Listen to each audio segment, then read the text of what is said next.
Bismillahirrahmanirrahim. Assalamualaikum warahmatullahi wabarakatuh. Waalaikumsalam warahmatullahi wabarakatuh. Perkenalkan, nama saya Nurma Iqbal Zazabila. Di sini saya akan menjelaskan sempurna dari materi makalah saya berjudul Implementasi Pemimpin dalam Melaksanakan Amanah menurut Quran Surat At-Tahrim ayat 6 dan tanggung jawabnya Quran Surat An-Nisa ayat 36 dalam membina keluarga.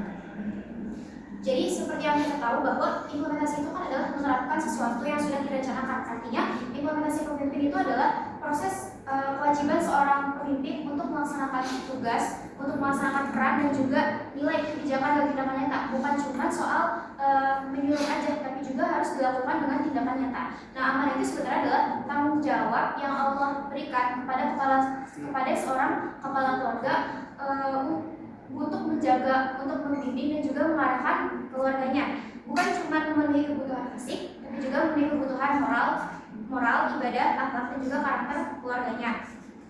Kemudian implementasi cara seorang pemimpin dalam menerapkan amanah tersebut itu bisa banyak hal, mulai dari membiasakan ibadah di rumah, menjadi teladan yang baik. Kemudian pemimpin juga harus memastikan bahwa setiap keputusan yang diambil itu bisa membawa manfaat untuk keluarganya. Nah, di dalam amanah ini itu terkait dengan Quran Surat Al-Kahfi ayat 6. A'udzubillahi minasyaitonirrajim.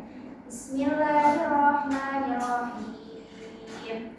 Ya ayyuhalladzina amanu qu anfusakum wa ahlikum naran waquduhan nas wal hijarah والحجارة عليها ملائكة غلاظ شداد لا يعصون الله ما أمرهم ويفعلون ما يؤمرون.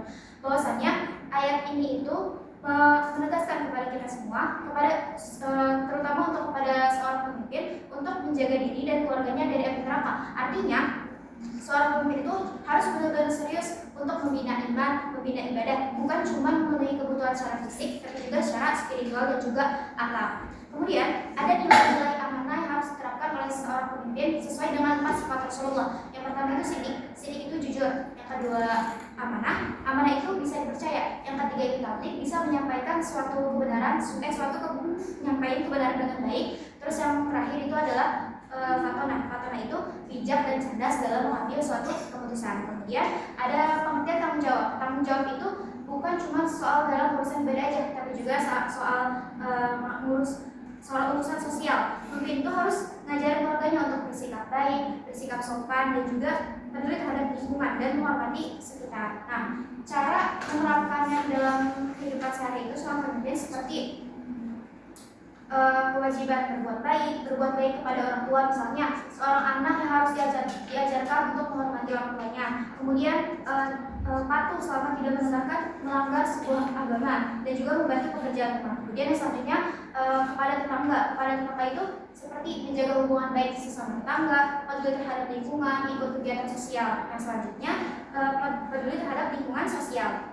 Artinya seperti tidak membuang sampah sembarangan, tidak merugikan orang lain. Kemudian ada bentuk tanggung jawab pemimpin, ada spiritual, ada moral, sosial dan juga ekonomi. Kalau spiritual itu menjaga iman keluarga, artinya memberikan teladan di dalam ibadah. Yang kedua itu adalah moral. Moral itu mengajarkan adab, artinya seorang pemimpin itu harus mengajarkan akhlak kepada anaknya itu dengan baik. Kemudian ada sosial itu menjaga hubungan baik sesama lingkungan gitu. Terus yang terakhir ada ekonomi, menafkahkan keluarga dari sumber yang halal dan juga bisa dipakai dengan bijak, artinya sesama si keluarga itu. Contohnya sekolah di ekonomi itu gak boleh ya ada seorang bapak yang mencontohkan anaknya untuk menjadi pelacur gitu.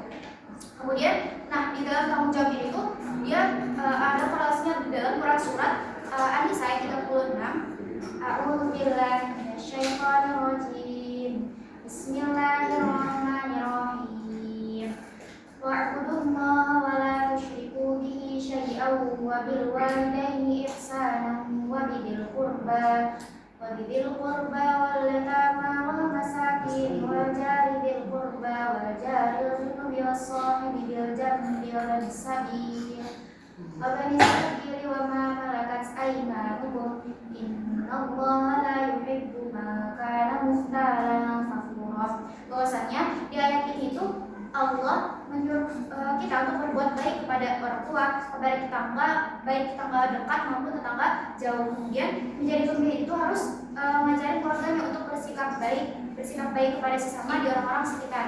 Nah, solusi yang bisa diambil dari materi kali ini adalah menerapkan antara memperkuat ibadah, memberi contoh yang baik, dan juga sering komunikasi dan juga bermusyawarah. Ngajarin juga mengajarkan akhlak kepada anak itu sedari kecil, dan juga seorang pemimpin itu harus mengatur ekonomi keluarganya dengan halal dan juga bijak. Mungkin cukup sekian yang bisa saya sampaikan. Kurang lebihnya mohon maaf. Wabillahi taufiq wal hidayah. Wassalamualaikum warahmatullahi wabarakatuh. Waalaikumsalam warahmatullahi wabarakatuh.